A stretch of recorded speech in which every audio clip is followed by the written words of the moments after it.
감사합니다. 네, 수고하셨습니다. 제가 지금 공유한 화면 보이시나요? 네, 보입니다. 예, 그럼 예, 이걸로 보입니다. 네, 시작하도록 하겠습니다. 제가 준비한 거는 대학원 과목 커리큘럼이고요. 어, 대학원에서 저희가 이제 특히 이제 제가 준비한 거는 이제 서울대학교의 대학원 커리큘럼을 중심으로 준비를 했습니다. 그래서 대학원은 아시다시피 좀 학부하고는 다른데요. 특히 저희 서울대학교는 그 소위 대학원 중심 대학, 연구 중심 대학이 돼서 학부에서는 많은 기초 전공 과목 교육에 좀 신경을 많이 쓰고 있습니다. 그리고 대학원 과정에서 좀 더 전문가를 양성하는 그런 커리큘럼을 준비했고요. 그러다 보니까 이제 조금 학부하고는 조금 다른 그런 면을 보여드릴 거고요. 특히 오늘 보여드리는 거는 브레인 코리아 21이라는 잠깐만요. 네, 브레인 코리아 21이라는 그 교육부의 프로그램이 있습니다. 그래서 대학원 인력 양성 프로그램인데요. 이게 이제 지금 4단계를 진행 중입니다. 그래서 7년씩 3단계가 이미 끝났고요. 작년부터 4단계가 시작을 했습니다. 그래서 저희 서울대학교 조선해양공학과 대학원이 4단계의 사업에 선정이 돼서 지금 2년차 진행 중인데요. 그때 저희가 준비했던 현황하고 앞으로의 계획 같은 거를 말씀드리겠습니다. 그래서 대학원은 많이들 아시겠지만 좀 펀더멘탈과 어플리케이션으로 나눠집니다. 그래서 펀더멘탈이라고 하면은 우리가 이제 이 전공에서 기초 지식을 굉장히 깊이 있게 연구하는 분야가 있고요. 또 한 가지는 어플리케이션은 그런 지식을 어, 전문 분야, 그러니까 그쪽에 중심으로 한 전문 분야의 실제 상황에 적용하는 게 있습니다. 그래서 저희 커리큘럼은 그렇게 준비가 되어 있습니다. 그리고 시작하기 전에 이제 몇 년 전에 우리 좀 전에 이동건 교수가 얘기를 했는데요. 몇 년 전에 뉴스를 보고 서울대학교 조선해양공학과 대학원 망하는 줄 알았다 이제 그랬는데요. 이게 약간 조금 이 업앤다운이 있습니다. 근데 이제 금년 같은 경우는 굉장히 사실은 많이 지원자가 늘었고요. 특히 이제 많이 미달이 됐던 게 이제 박사과정 지원자거든요. 이제 박사를 해봤자 별로 메리트가 없다 이렇게 생각하는 젊은이들이 많아서요. 네, 요번에 이제 내년 1학기 박사과정 신입생 지원해서 원래 저희가 이제 1학기에 5명 정원인데 이제 9명이나 지원을 했습니다. 그래서 할 수 없이 어떻게 했냐면 다른 학과에 미달이 된 정원을 저희가 여석으로 가지고 와서 9명을 다 합격을 시키도록 했고요. 사실 서울대학교 대학원이 그렇게 지원율이 높지가 않습니다. 그래서 보통 한 1대1 정도 됩니다. 그러니까 정원보다 살짝 넘기는 10% 정도 넘기는 지원율이 있기 때문에 그게 약간 좀 업앤다운이 있어서 뭐 그걸 가지고 신문에서 이제 좀 크게 과장하는 경우가 있는데 그렇게 나쁘지는 않다는 걸 말씀드리고 싶습니다. 특히 뭐 원자핵공학과보다는 저희 거가 훨씬 좋고요. 네, 그럼 시작하도록 하겠습니다. 그래서 저희는 대학원 커리큘럼에서 초점을 맞춘 게 여기 보시다시피 친환경 디지털이라고 키워드를 잡았습니다. 그래서 친환경 디지털 조선해양대학원 커리큘럼이라고 했고요. 그래서 이제 친환경 디지털로 갈 때 우리가 어떤 것에 초점을 맞출 것이냐. 그래서 뭔가 캐치프레이즈 같이 뭔가 키워드가 있어야 되겠다 해서 저희들이 삼은 게 D큐브입니다. D큐브가 뭐냐? 하면 D를 3번 곱한 건데요. 많이들 요새 얘기하는 디카보니제이션 그리고 디지털리제이션 이 두 개의 D고요. 또 하나가 디센트럴리제이션입니다. 보통 사람들이 많이 얘기하는 건 디카보니제이션, 디지털리제이션인데요. 사실 우리 같이 조선해양 같은 데서는 디센트럴리제이션이 굉장히 중요합니다. 그래서 디카보니제이션은 여러분들 많이 아시다시피 그런 IMO 같은 규제로 인해서 단계적 온실가스 감축 계획이라든가 그래서 배출량을 2050년까지 50% 이상 감축한다. 그래서 그거에 따라서 뭐 기술적 감축, 운영적 감축, 뭐 대체연료, 청정연료 이런 얘기들이 있는 거고요. 디지털리제이션은 뭐 4차 산업혁명 이제 따라가는 건데요. 요새 인공지능 같은 얘기 많이 나오고 IoT, 빅데이터 같은 것들이 디지털리제이션입니다. 그런데 우리 조선해양에서는 디센트럴리제이션이 굉장히 중요하다고 저희들이 생각했는데요. 그래서 소위 디지털 트윈을 이용해서 이제 우리가 중앙에서 모든 걸 컨트롤하는 게 아니고 각각이 자율적으로 운영이 되는 겁니다. 그래서 이런 자율화 기술이 우리 조선해양처럼 굉장히 규모가 크고 스케일이 크고 또 뭔가 데이터가 굉장히 많은 데서는 반드시 있어야 된다. 그래서 우리가 분산 환경이라고 부르는데요. 분산 환경에서는 자율적으로 의사결정을 하고 그것이 서로 연결돼서 소통해서 중앙 집권제가 아니라 지방 분권제지만 소통에 근거한 지방 분권제라고 이제 생각을 하시면 되겠습니다. 그래서 이 세 가지를 저희들이 키워드로 삼았는데요. 이게 3D라고 하면은 3D 업종, 그래서 역시 조선은 3D냐 그런 얘기가 나올까 봐 저희들이 세 개를 곱하기로 했습니다. 그래서 D의 3승, D 큐브라고 저희들이 정했고요. 그래서 그 키워드를 가지고 저희들이 지금 여기 슬라이드에 보이시다시피 대학원 교육의 비전하고 목표를 정해봤습니다. 그래서 비전은 이게 저희들이 작년 초에 20년 초에 만들었는데 그때도 이제 초격차라는 말을 썼습니다. 그래서 글로벌 초격차, 조선해양 산업을 주도하는 스마트 친환경 DQ구 차세대 인재 양성. 뭐 좀 길긴 한데 좋은 말은 다 갖다 넣었습니다. 그래서 구체적으로 미션을 정했는데요.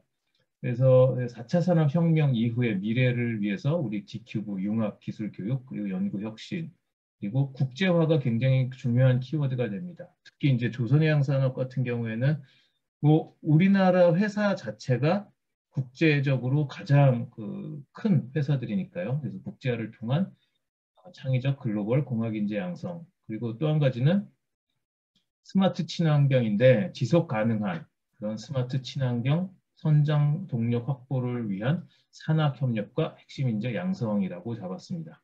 그래서 여기 D 세 개를 놓고요. 각각의 어떤 일들을 우리가 해야 됐나. 교육과정 혁신, 연구 역량 강화, 핵심 인재 공급, 국제협력 강화 이렇게 했고요. 거기에 대한 구체적인 목표를 맨 아래에 이렇게 정해봤습니다. 그래서 저희들이 하면서 제일 먼저 우리 현황 파악을 하고 다른 데서는 어떻게 하나 아까 이동건 교수도 해외 대학의 예를 이제 조사해서 보여줬었는데요. 다른 좀 한다 하는 데에서는 어떻게 하나 해서 벤치마킹 대학을 저희 교수들이 다 직접 방문을 했습니다. 그래서 벤치마킹 대학이라고 하는 거는 아까 이동건 교수가 얘기했는데 이미 MIT는 조선을 안 하고요. 동경대학도 안 하고요. 그래서 그런 데는 제외시켰습니다. 뭐 조선을 가르치지도 않고 하지도 않는 데는 우리가 갈 필요가 없다 해서 제외를 시켰고요. 그래서 벤치마킹 대학은 스웨덴 왕립대학, 노르웨이, 오사카 대학, 그리고 서호주 대학, 그리고 커틴 대학, 호주의 커틴 대학 이런 데를 잡아서 진짜 실제로 조선해양에 굉장히 실무적인 대학원 교육을 시키는 데를 저희들이 직접 방문해서 벤치마킹을 했고요. 벤치마킹 결과하고 그 목표를 이제 저희들이 연결을 시켰는데요. 그래서 유럽의 NTNU 같은 경우에는 특화 교육을 굉장히 다양하게 이제 또 유연하게 시키는 것을 알 수 있었습니다. 그래서 산업계하고의 긴밀한 협조가 굉장히 강하다 하는 것을 저희들이 찾았고요. 일본의 오사카 대학 같은 경우에는 전공 수업을 굉장히 다양하게 제공을 한다 하는 것을 알 수 있었고 또 OJE라는 걸 합니다. OJE가 뭐냐 하면 On the Job Education입니다. 그래서 산업체에서 근무하셨던 아니면 산업체에서 파견이 나오신 그런 초빙 교수들을 모셔서 전임 교원들하고 팀 티칭을 병행을 하는 그런 교육을 시키는 것을 알 수 있었고요. 그리고 서호주 대학이나 커친 대학 같은 경우에는 박사 과정에서 박사를 많이 양성하는 것보다는 굉장히 석사 교육을 강화해서 그 석사를 통한 전문 인력을 산업체에 제공하는 그런 것을 저희들이 알 수 있었습니다. 그래서 연구 분야에 유관한 수업을 굉장히 집중적으로 수강을 하게 하고 그래서 그 연구 성과가 그 이제 수업하고 교과목하고 연계되도록 그런 것을 하는 걸 봤었고요. 미국에서는 그나마 이제 전통적인 조선공학을 가르치는 데가 미시간 대학입니다. 그래서 여기서는 보면은 다른 대학이나 다른 전공하고 같이 공동학위를 많이 주는 것을 알 수 있었고요. 그리고 또 이제 그런 우리 같이 대형 조선이 없다 보니까 산업계 요구 기술을 고려한 이제 로봇공학이나 그런 디지털 기술 수요를 많이 반영한다 하는 걸 알 수 있었습니다. 그래서 그걸 요약하면 결국에는 핸즈온 익스피리언스를 중시해서 팀 프로젝트형 교과 과정이 우리가 필요하구나 하는 걸 알게 됐고요. 그래서 우리는 혼자 독단적으로 하는 그런 능력보다 실무형 프로젝트하고 연결하는 그런 교과 과정이 필요하다. 그리고 융합 전공, 우리는 아무래도 시스템 산업이다 보니까 융합 전공하고 타학과의 유관 수업하고 우리의 교과 과정을 연계해서 설계할 필요가 있다는 것을 알 수 있었습니다. 또 그리고 양보다는 질로 나가자 하는 거하고 국제 공동 연구를 통해서 우리 학생들의 교육의 수준도 높이고 우리 대학의 인지도도 높이자 하는 얘기가 있었고요. 그래서 우선 교육 연구를 같이 연계하는 매트릭스 분석을 하고 거기에 대해서 교과 과정을 만들어 보자 이렇게 결과가 나왔습니다. 그래서 오른쪽에 보시면 이 목표가 나왔는데요. 제목만 보시면 교육 과정을 혁신하는데 여기에 이제 중요한 게 나옵니다. 그래서 D큐브 교육 체계를 구축하고 산학 연계 ICPBL입니다. 근데 ICPBL이 뭐냐면 밑에 나와 있다시피 인더스트리 커플드 프로블럼 베이스드 러닝입니다. 그래서 지금 현재 진행 중인데요. 저희 학과에 지금 삼성중공업에서 오래 근무했고 ABS에서 근무했던 산학협력 중점 교원이 이 과목을 전담해서 지금 가르치고 있습니다. 그래서 그 교수가 경험했던 그런 프로젝트를 1인당 대학원생 1인당 하나씩 줍니다. 자기가 회사에서 했던 것처럼. 그리고 그 프로젝트를 한 학기 내내 진행을 하면서 자기가 이제 그런 비슷한 걸 해봤으니까 대학원생들을 이제 지도합니다. 그런 프로젝트를 진행해 가면서. 그래서 학생들이 하나의 프로젝트를 직접 해보는 그런 교육을 하고 있고요. 그리고 뭐 이거는 이제 연구 역량 강화하는 그런 게 또 이제 필요하다 하고요. 또 그리고 중요한 게 D큐브 관련 교원을 3명 이상은 확보하자. 그리고 타학과나 국제공동연구, 그리고 공동 지도 교수 제도를 구축하자 하는 겁니다. 그래서 지금 저희 학과에는 14명의 교수가 있는데요. 제가 30여 년 전에 배웠던 과목들을 가르치는 교수는 지금 반도 안 됩니다. 14명 교수 중에 7명, 6, 7명은 진짜 요새 한창 각광을 받고 있는 그런 분야를 가르치고 있고요. 최근에 이제 임명된 신임 교수님은 수소 연료전지 전공입니다. 조선과 출신이 아니고요. 수소 연료전지 전공을 한 교수가 이제 최근에 이제 임용이 된 그런 사례도 있습니다. 그래서 이제 산학연 협력단을 구축하고 그런 융합 인재를 양성하자. 그래서 핵심 인재를 만들어내자 하는 게 있고요. 또 이제 국제화 얘기도 많이 이제 목표로 얘기가 나왔습니다. 넘어가시면 이게 이제 그래서 그걸 가지고 저희들이 이제 아까 말씀드렸다시피 우리가 할 수 있는 교육하고 우리가 해야 되는 연구하고를 가지고 매트릭스를 만들어 왔습니다. 그래서 여기 보시면 왼쪽에 디지털리제이션, 디카보니제이션, 디센트럴리제이션처럼 우리가 이제 해야 되는 D를 이제 여기 칼럼에 써놨고요. 그 로우에 이제 아까 우리 이동건 교수가 얘기했는데 우리 학과에서 주로 하고 있는 유체, 구조, 설계, 생산, IT 그리고 이제 저희 학과 같은 경우에는 여기 해양 선상 공정, 탑사이드 프로세싱, 프로세스 같은 게 있습니다. 그래서 우리가 지금 현재 화학공학 출신 교수가 2분이 계시거든요. 그래서 그쪽을 할 수 있는 그런 이 로우가 또 하나 있는데요. 이렇게 우리가 해야 되는 거, 지금 하고 있는 거를 매트릭스로 만들어 봤습니다. 그래서 그때 어떤 것들이 우리가 필요한가, 어떤 교육을 해야 되는가 하는 것을 하나하나 다 적어봤습니다.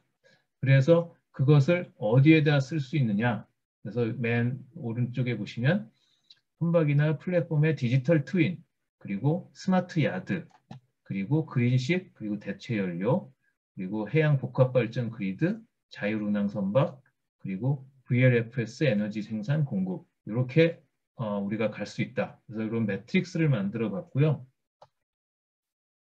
그러면은 그 과목, 그런 매트릭스에 지금 현재 우리 대학원에서 제공하는 과목들이 어디에 해당이 되느냐 해서 저희가 이제 거기에 얹어봤습니다. 타일을 얹어보듯이 얹어봤는데요. 그래서 이제 뭐 색깔별로 이제 분야별로 나눠서 얹어봤습니다. 얹어봤더니 지금 보시다시피 그래도 많이 커버를 하고 있는데 지금 보시다시피 이런 데는 많이 비어 있습니다. 블랭크가 많은 거를 보실 수가 있습니다. 그래서 이런 부분들이 우리가 채워야 하는 부분들이구나 하는 것을 저희가 알 수 있었고요. 그래서 이제 대표적으로 이런 것을 꼽아봤습니다. 그래서 디지털리제이션에서 우리는 디지털 트윈을 이용한 설계, 제작, 유지, 보수 이런 꼭지를 한번 가지고서는 과목을 만들어 보자. 그리고 디카보니제이션에서는 카본 프리 추진 시스템에 대해서 과목을 만들어 보자. 디센트럴리제이션에서는 자율운항과 해양 공간 활용이라는 것에 대해서 과목을 만들어 보자. 이렇게 했습니다. 그래서 이제 나온 게 이건데요. 저희들이 이것을 L자형 교육 체계라고 부르는데요. 보시면 서울대학교 공과대학 조선해양공학과 이렇게 되어 있습니다. 그래서 밑받침을 서울대학교 전체가 깔아주는 겁니다. 그래서 기초 역량, 학생들의 기초 역량을 확립하도록 도와주고 또 그리고 연구 기초나 교수법, 진로 개발 등을 이제 교육하는 그런 인프라를 제공합니다. 그리고 공과대학에서는 이런 연구 역량 교육, 또 연구 방법론, 융복합 역량 교육, 공통 교과목 운영 이런 제도적 그리고 또이 전문 분야적인 그런 지원을 해주고요. 그 위에 저희 학과에서 세 개의 D에 대해서 우리가 이제 새롭게 만들어낼 수 있는 과목들을 쫙 적어봤습니다. 그래서 보시면 지금 저희 권호익 선배님, 대표님이나 주영렬 교수님 같이 저희 선배님들도 여기 지금 계시는데요. 아마 옛날에 배우셨던 거하고는 많이 다른 것들이 여기 있을 겁니다. 그래서 그런 새로운 것들을 지금 저희들이 교과목을 개발해서 그런 교육을 진행을 하고 있는데 그것을 지금 저희가 L자형 교육 체계라고 불러서 진행 중입니다. 그리고 아까 이제 이동건 교수는 수요 기반 교육이라고 얘기를 했는데요. 대학원도 사실은 마찬가지입니다. 이제 저희들이 과학기술 산업사회 문제 해결과 관련된 교육을 제공을 해야 되는데요. 이게 굉장히 사실은 특히 이제 저희처럼 조선해양이라는 특정 분야가 있는 학과에서는 굉장히 중요합니다. 그래서 현황 분석을 먼저 해봤습니다. 그래서 아까 말씀드렸다시피 저희는 이제 4대 분야를 중심으로 과목이 구성되어 있는데 이제 이 대학원의 연구 분야가 굉장히 거기에 이제 칸막이로 이제 돼 있다는 걸 이제 저희들이 깨달았고요. 그리고 이제 그렇지만 이제 뭐 전문가 초청이라든지 뭐 현장 프로젝트 같은 거를 저희들이 조금씩 이제 하고 있는 것은 현황 분석으로 나왔고요. 벤치마킹은 아까 그런 대학들의 벤치마킹을 통해서 우리가 무엇을 해야 되는지를 알았습니다. 특히 이제 유럽 같은 경우에 산업과 굉장히 긴밀하게 연관이 되어 있다는 걸 알았고, 그리고 호주 같은 경우에 석사 교육에 중점을 두면서 그런 현장 인력, 그 산업계 니즈를 바로바로 반영한다는 걸 알 수 있었고요. 그리고 미시간 대학 같은 경우에는 뭐 로봇공학 같이 디지털 기술 수요가 굉장히 스트롱하게 반영이 됐다 하는 걸 알았고, 일본 같은 경우에는 이제 그런 저희들이 좀 인상 깊게 봤던 게 OJ입니다. 그래서 그런 산업계에 계셨던 분들을 다시 대학에서 그분들의 경험을 이제 학생들 교육에 활용하는 그런 것을 이제 인상 깊게 봤고요. 그래서 그것의 분석 결과가 이렇게 나왔습니다. 그래서 우리가 어떤 교육을 시켜야 되는가, 그래야지 산업사의 문제를 해결할 수 있느냐 하는 것을 분석 결과를 썼고요. 그래서 이제 나왔던 이 계획이 이 아래에 있는 겁니다. 그래서 D큐브, 조금 전에 보여드렸던 그 매트릭스에 근거한 교과목을 우리가 도출해내자 하는 거고요. 우리가 이제 지금까지는 한 교수가 한 과목씩만 가르쳤는데요. 그게 아니라 여러 교수가 같이 한 과목을 담당하거나 아니면 가장 좋은 것은 전임 교수가 있고 또 이제 그런 아까 일본 오사카의 오제이처럼 산업계 출신의 이제 그런 교수가 함께 하는 그런 팀 티칭 프로젝트 교과목이 있어야 되겠다 하는 게 있었고요.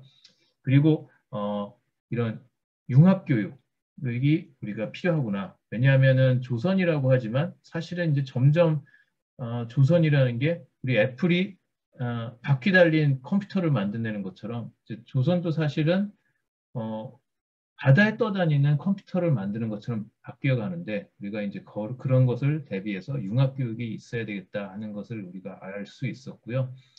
그리고 이제 또 아까 말씀드렸다시피 인더스트리 커플 프로젝트 베이스드 러닝을 이제 저희들이 준비를 해서 지금 막 시작을 했습니다. 이번 2학기부터 지금 새 과목이 시작이 돼서 준비를 했고요.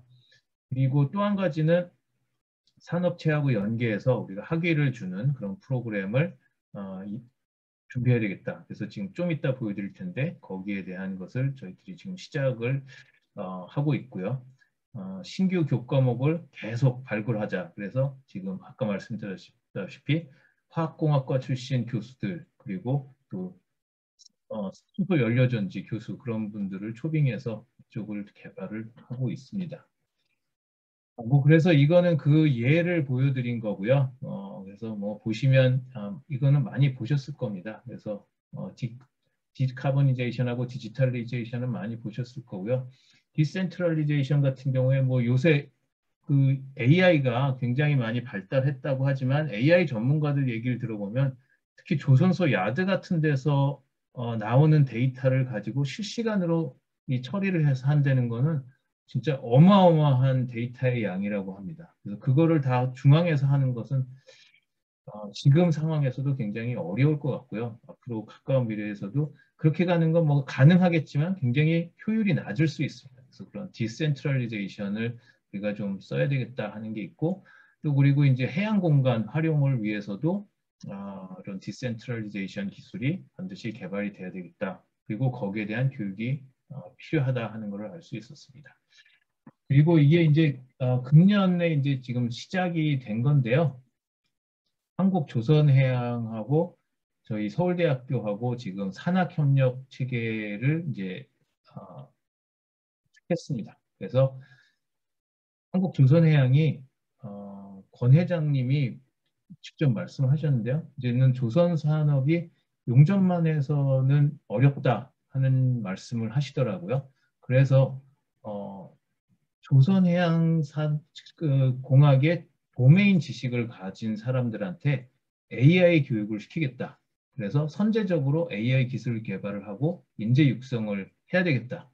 그런데 서울대학교하고 같이 손을 잡자. 그래서 지금 여기 사진에 보시다시피 저희 총장님하고 권오갑 회장님하고 우리 이번에 정기선 사장님하고 같이 와서 MOU를 체결을 했습니다.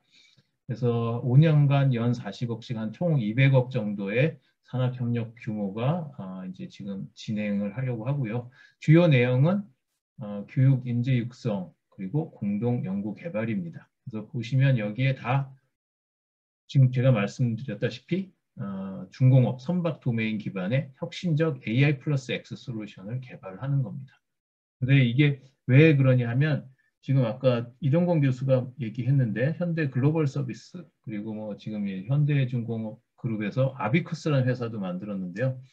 거기서 자율운항에 관련된 이런 뭐 AI 기반 툴을 개발하다 보니까 조선과 출신인데 조선의 도메인 지식을 가지고 있는 사람들이 AI를 기본 개념을 습득하고 그 툴을 활용을 했더니 훨씬 더 좋은 결과가 나오더라 하는 것을 알게 된 겁니다. 그래서 컴퓨터 공학을 하는 사람이 필요한 게 아니라 우리는 조선공학 도메인 지식을 먼저 갖춘 사람이 필요하다는 것을 알게 된 거고요.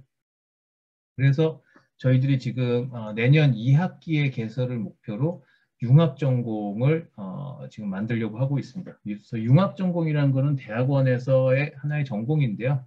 그러니까 대학원의 조선해양공학과가 아니고 조선해양인공지능 융합전공이라는 전공을 만드는 겁니다.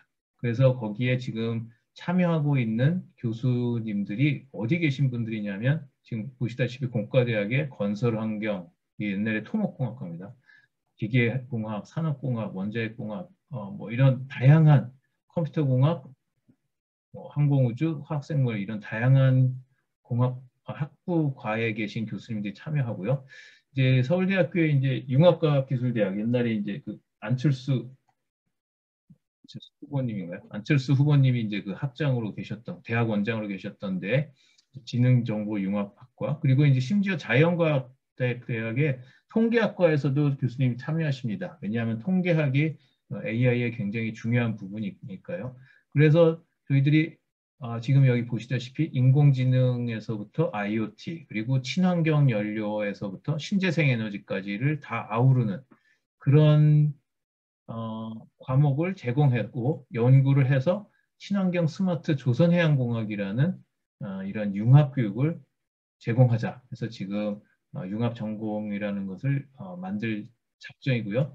이제 다음 주에 공과대학에 서울대학교 공과대학에 학사위원회 안건을 올라갑니다. 이제 그래서 거기서 토론을 거쳐서 통과되면 이제 서울대학교 본부로 올라가고 본부에서 통과가 되면 내년 2학기부터 새로운 신입생을 모집하는 그런 전공으로 이제 생기게 되는 그런 게 조선해양 인공지능 융합이고요.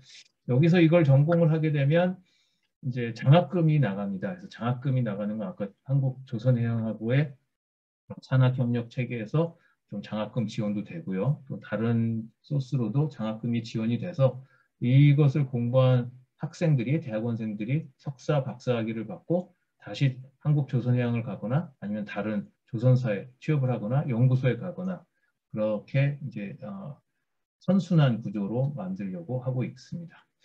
그리고 아까 제가 국제화 얘기를 좀 했는데요. 그래서 국제화는 이제 저희들이 준비하고 있는 게 대학원 내 복수학입니다. 다른 대학하고 같이 학위를 주는 거고요. 그리고 학점 인정을 해주는 겁니다. 그래서 외국인 학생들을 유입하고 우리 학생들이 아웃바운드로 또 나가서 또 거기서 이제 여러 가지 새로운 경험을 하는. 왜냐하면 저희들이 이제 제공을 못하는 아까 나왔었던 얘기인데 현장 경험 같은 게 이제 저희들이 또 한계가 있다 보니까 그런 것을 제공할 수도 있고요. 또 해외 학자를 초청을 해서 저희 학과 교수들로서는 커버를 할 수 없는 그런 디큐브 분야의 공동 강의라든가 연구 과제를 공동 수행하고 대학원생 논문을 공동 지도교수로 지도하는 그런 것을 지금 현재 진행 중입니다. 그래서 현재 지금 일본의 동경대학 교수님이 저희 학과에 와 계시고요. 그래서 지금 저희 학과에서 보면은 지금 뭐 얼마나 하고 있냐 하는 게 또 궁금해하실 것 같아서 가져왔습니다. 이게 이제 저희들이 그 사이발 분석이라고 해가지고 연구 업적물을 가지고 저희들이 분석을 한 건데요. 이제 서울대학교 도서관에 우리 이런 걸 분석해 주세요 하고 주면은 서울대학교 도서관에서 분석을 해서 그 결과를 주는 겁니다.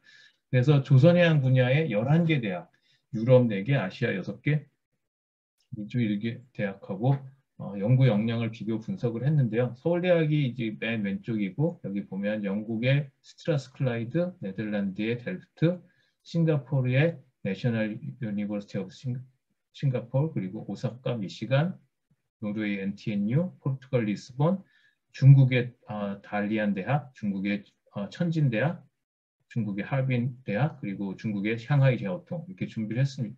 비교를 했습니다. 그래서 보시면은 1인당 논문 발표수, 게재수 그리고 1인당 이제 탑 저널에 나온 수는 저희들이 지금 보면은 1등입니다. 여기 요 색깔하고 요 진한 파란색을 보시면은 이 다른 대학보다 훨씬 높습니다.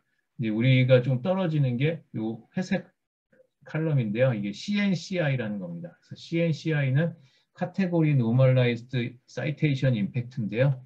이거는 저희가 3등입니다. 근데 이거는 저희들이 이제 아무래도 분야가 교수 수가 14명밖에 안 되고 분야가 이제 조금 많이 다양하지가 않은 그런 영향 때문에 저희들이 스트라스클라이드나 델프트에 비해서 조금 밀리는 그런 거를 보이고 있는데요. 나머지는 저희들도 굉장히 우수한 연구 역량, 대학원생 교수의 연구 역량이 있다는 걸 알 수 있고요.